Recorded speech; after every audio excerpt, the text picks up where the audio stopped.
China has a nationwide health code system. They started it to control COVID, but they're using it to control people. And now, it's here to stay.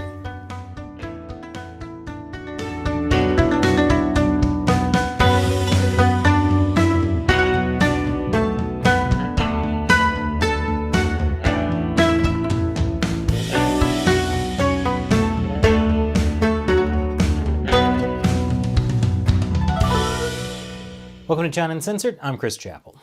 The Chinese Communist Party is no quitter, at least when it comes to their zero COVID policy, which the party is now calling societal zero COVID or dynamic zero COVID, which means it's not zero COVID, because true zero COVID is impossible, just like communism. But as criticism over the Chinese regime's COVID policies has increased, state-run media have once again said China is sticking to their dynamic zero COVID guns. In fact, earlier this week, another city went into lockdown as Omicron cases spread. At least they announced it this time, unlike last month's secret lockdown of Xiong'an, China's city of the future. Maybe that's because Xiong'an is Chinese leader Xi Jinping's pet project, and admitting it had to be locked down due to a COVID outbreak would have been a political problem for both local officials and Xi Jinping. But no, that can't be right. Chinese officials would never cover up a COVID outbreak for political reasons, which is why we should all believe China's COVID numbers are totally accurate. The Chinese Communist Party's approach to COVID has always been political. But it's not just about lockdowns. It's also about implementing even more control over Chinese people. And those COVID controls will outlast the virus. You have to hand it to the Communist Party. They really focus on what they're good at. Repressing people isn't a job, it's a lifestyle. Take China's nationwide COVID health tracking system. People sign up for a health code through one of several mobile phone apps. It's a QR code that looks like this. Without the health code, you can't enter buildings, restaurants, public transportation, or even parks. The QR code turns green, yellow, or red, depending on the person's risk level. Once your health code turns from green to yellow or red, your movements will be restricted. In some cases, you'll be required to either self-quarantine or be sent to a quarantine facility. Whether your code is green, yellow, or red is supposed to be based on your possible exposure risks to COVID. But it's not always that straightforward. A state-run news outlet this month published an analysis of each province's criteria for a health code to turn from green to yellow. It concluded that for most provinces, the answer was unclear. Sometimes the restrictions are completely ridiculous, like when authorities decide that people were close contacts if their cell phone signal was within a half-mile of an infected person. But it can even get more extreme than that. Remember last month when China claimed an Omicron outbreak in Beijing came from Canadian mail? Which is obviously not true. Look, the worst thing you could possibly get from Canadian mail is a maple syrup-coated hockey puck. Don't ask. Anyway, after the government's claims that Omicron came through international mail, people who received international packages had their health codes turn yellow. Imagine not being able to leave your home for 14 days because someone sent you a maple syrup-coated hockey puck. But wait, there's more. A Reuters correspondent said he had an acquaintance who ended up in a quarantine hotel because she happened to bike past a supermarket at the exact moment a person who later tested positive for COVID walked out of the store. At this rate, China is going to start quarantining people if they have contact with an infected person over Zoom. What if the virus can travel through the internet tubes? Better safe than sorry. How are people in China dealing with the health codes? I'll tell you after the break. Welcome back. The Chinese Communist Party has been using health codes to monitor and track Chinese people for almost 2 years now. It seems like most people have been supportive, but we're probably not hearing much from the people who aren't supportive, because that seems like a great way to have your health code suddenly turn red.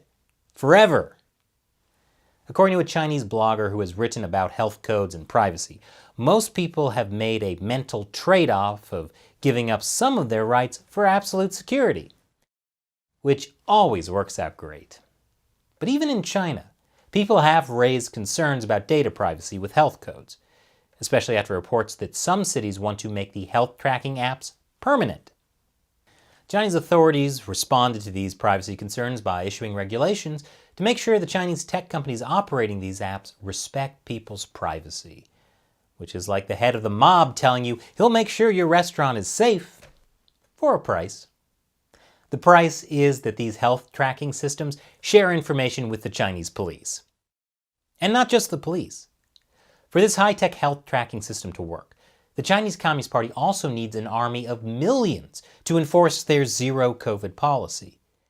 And for that army, the Communist Party has gone back to its roots.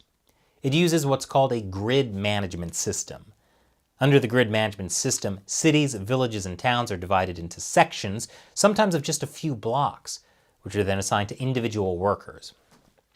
These grid workers then monitor everyone who lives in their section of the grid. It's similar to how Chairman Mao used neighborhood committees to monitor and control people during the Cultural Revolution. And now, these millions of grid workers are getting a little extra help when it comes to spying on people.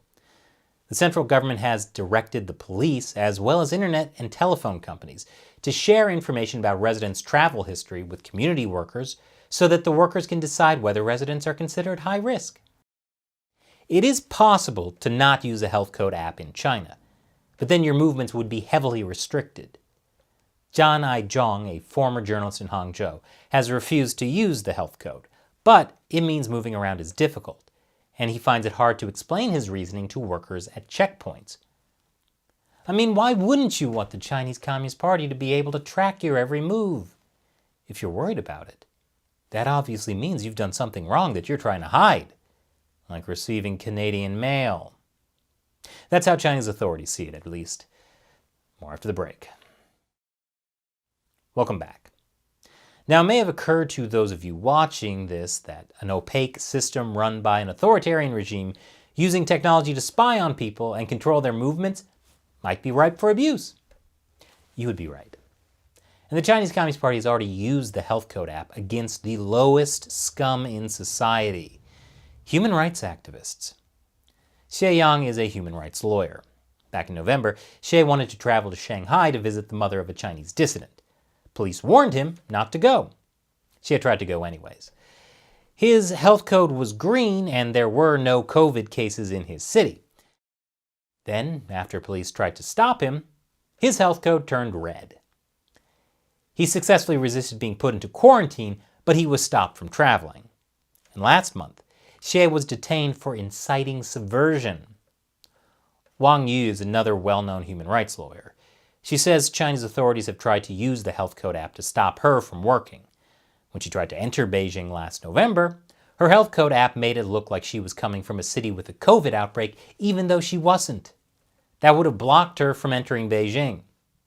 In the past, security officers had to physically follow her to interfere with her work. Now, Wang Yu worries they can restrict her movements from afar. It's no coincidence that both of these cases happened back in November. That was when there was a big Communist Party meeting in Beijing. That's when authorities are always more worried about controlling Chinese dissidents. And now, there's an app for that. Ultimately, China's health code system isn't about controlling the coronavirus. It's about controlling people. And that's what makes it so dangerous. And now it's time for me to answer a question from a member of the China Uncensored 50 Cent Army, a fan who supports the show on the crowdfunding website Patreon or the exclusive social media community, Locals. Genghis16 asks on Locals, what's happening now with Evergrande? A few months ago it was supposed to fail, starting the House of Cards collapse. Haven't heard much about it lately. Do you guys have anything to add on it now? Well, Genghis, Evergrande has not failed, but it's not doing well. The real estate giant is facing over $300 billion of debt. And while they've started to pay some domestic creditors, they're defaulting on their foreign creditors, some of whom have threatened to sue. So now Evergrande is asking for more time, warning that if creditors do sue, it could lead to bad consequences. How bad is it?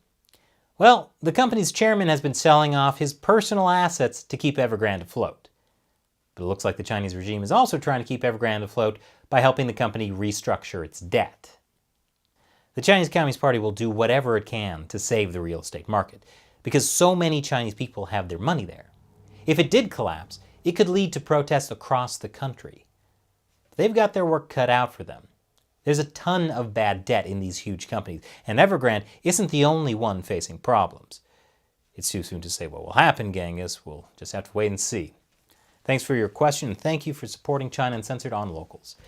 If you'd like to join us on the exclusive social media platform Locals, check it out at chinauncensored.locals.com. It's free to join, and we have content that's just for locals, like live streams and other behind-the-scenes videos. Speaking of live streams, we're doing a Locals live stream this Friday. Be there or be square. Once again, I'm Chris Chappell. Thanks for watching China Uncensored.